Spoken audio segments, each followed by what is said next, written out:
Modern Warfare Zombies is actually getting an exciting update at the beginning of Season 3, and we didn't know anything about it. Yesterday, I was lucky enough to be in the creator call for Season 3, where they basically talk through a load of the patch notes and explain the reasons for some interesting things, and they always reveal some details that weren't on the roadmap and sometimes don't even make it into the patch notes. So I've picked out 5 of the most exciting things, there might be 6 actually, but let's say 5, it's a nicer number. 5 of the most exciting, surprising, interesting things that were talked about in that creator call, ready for you here in this video.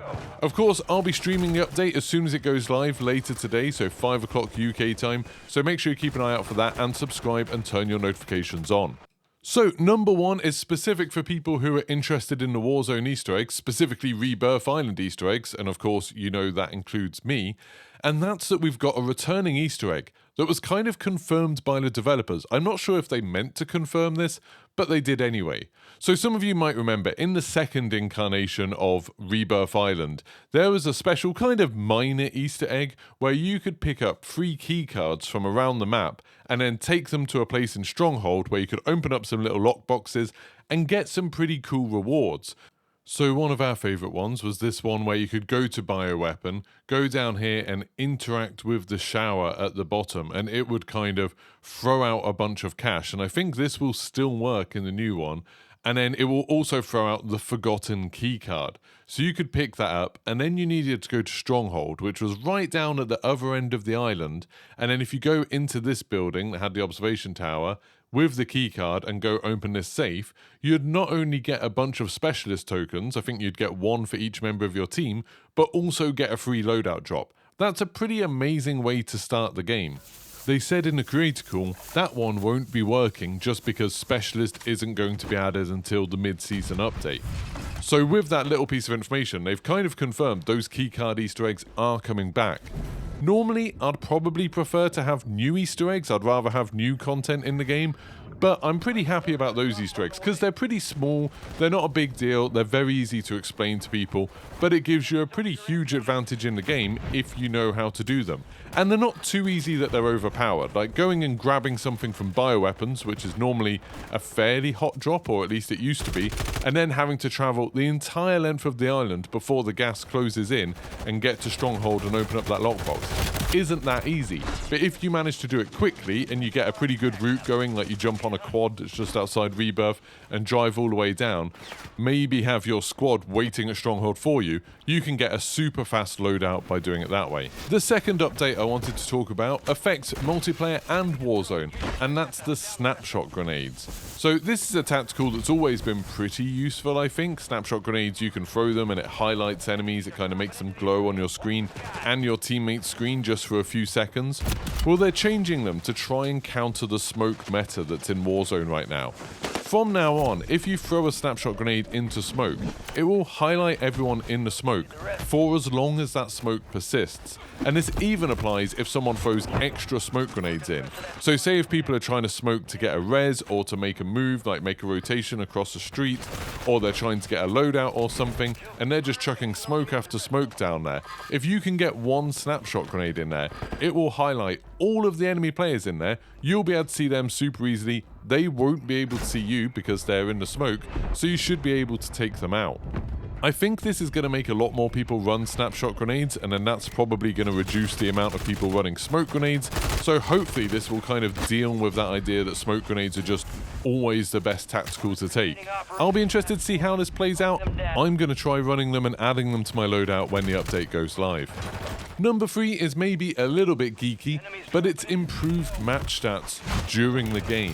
Now, I really like being able to see my statistics after the games. I like being able to look at stuff like my kill-death ratio and my accuracy and kind of how much damage I did, all of that stuff. I don't know, I just find it kind of interesting.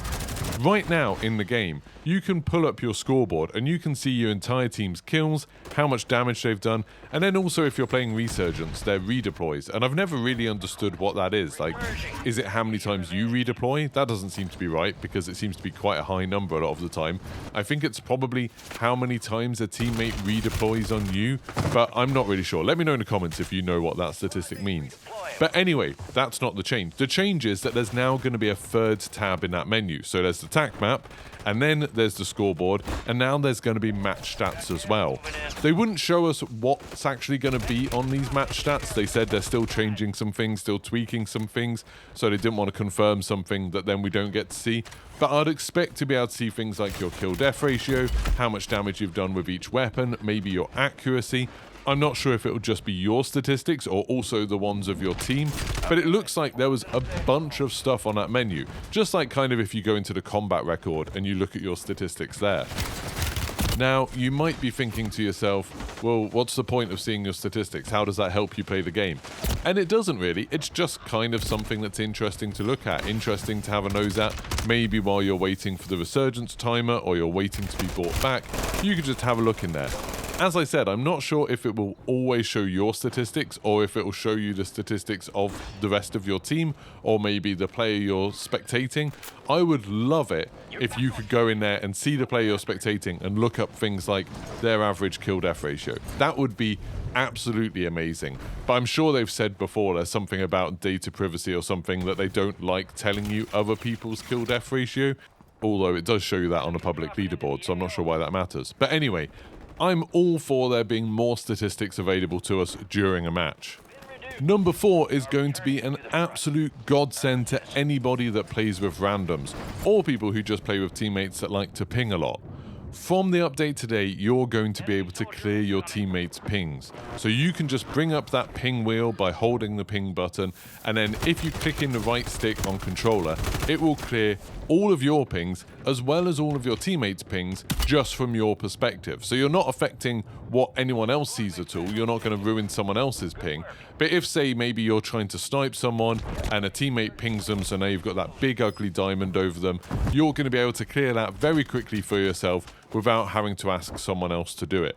Now, this is super useful to me because I'm normally the person that does a lot of pinging, and when someone asks me to remove it, I find it quite hard to hit the ping again. I find that I'm adding extra pings and just making the problem worse. One really interesting thing about this update is that when they were talking to us about it, they showed us a screenshot of what it's going to look like.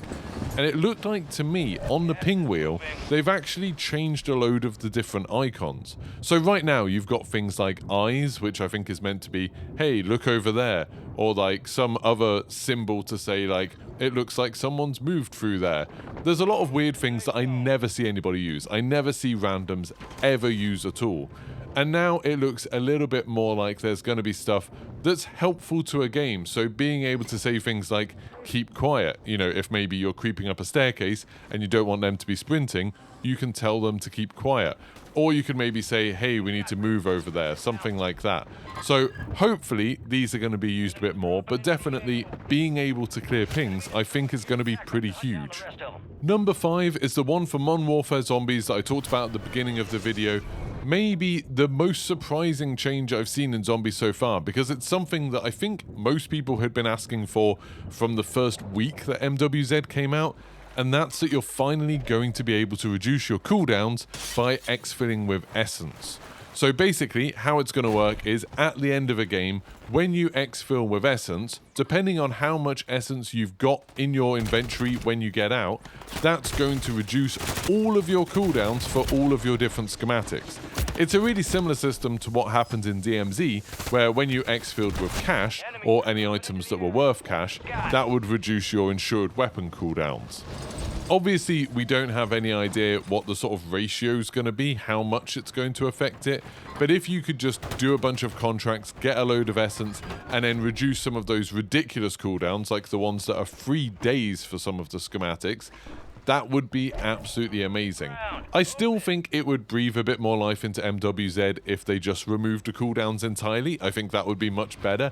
I would probably play the mode a bit more if I could just always hop on and play with all of those overpowered things that they've given us, instead of just getting to use them once in a game and hoping it doesn't crash and I lose everything. But at least this is a step in the right direction, and it's pretty cool that they're changing something like this at a point where the mode is basically dead. They did talk about zombies a little bit more. They talked about the fact that there is going to be content for the next few seasons because they're going to kind of finish out this story, like this chapter of the zombie story. And they also made it clear that Treyarch aren't working on this anymore. This is something I think we suspected already. I think I talked about this in a video a few months ago, but Kevin Drew was there and he confirmed that his team are moving on to something else that they can't talk about yet. I assume something in Treyarch's new game that's coming out this year. And now Sledgehammer seem to be kind of leading the charge on MWZ. I still don't think that means we're getting anything super new. Like in this season, in the mid-season update, we're getting a new story mission, a new warlord, we're getting a new enemy variant. They've said outright, I think before, that there's no new perks or enemies coming, but I think we're getting a variant of the Disciple, which I personally don't find very exciting. I'm not sure about you lot. It does sound like zombies. I think what's happened is they've just made all of the cinematics maybe right at the beginning of the year. The mode wasn't as popular as they'd hoped. It hasn't done as well as they'd hoped. So rather than spending resources making loads of new content for it, they're just going to kind of do the bare minimum to give a bit of context, give a little bit of gameplay to play while you're trying to unlock these cinematics, and then they're going to move on to whatever Treyarch's next game is. Finally, I am going to do one extra one. Like I said, there's 6, but 5 sounded better to me for a title. There is an extra update coming to the way challenges work in Warzone. So some of you might have seen over the last season in multiplayer, you've been able to sort of pin challenges, and then you can look at them in game just by pressing the start button, pull up the pause menu, and you can actually see your progress in challenges, which is unbelievably useful when you're trying to track something and you don't know exactly what counts for it. At the moment, that doesn't work in Warzone, but they're changing it with this update so you can do that in Warzone. So all of those things like weekly challenges, camo challenges, event challenges, all those things where you're not quite sure if they work or not. Like yesterday, we were trying to do that one to get the Maggoty skin, where you had to go land on the boat and then activate the UAV and the foghorn and the decontamination, and it didn't seem to be tracking right. It would have been super useful if we could see in-game whether we'd done each thing, like which thing wasn't counting. We couldn't see it at all. We had to kind of wait until we got out of the game and see that it hadn't activated. If we could track that like we'll be able to in today's update, that would be much, much easier. So that's a really cool change that I'm excited about. So let me know what your thoughts are on all of these changes. Make sure you come back for the stream later today, and I'll see you there. Goodbye.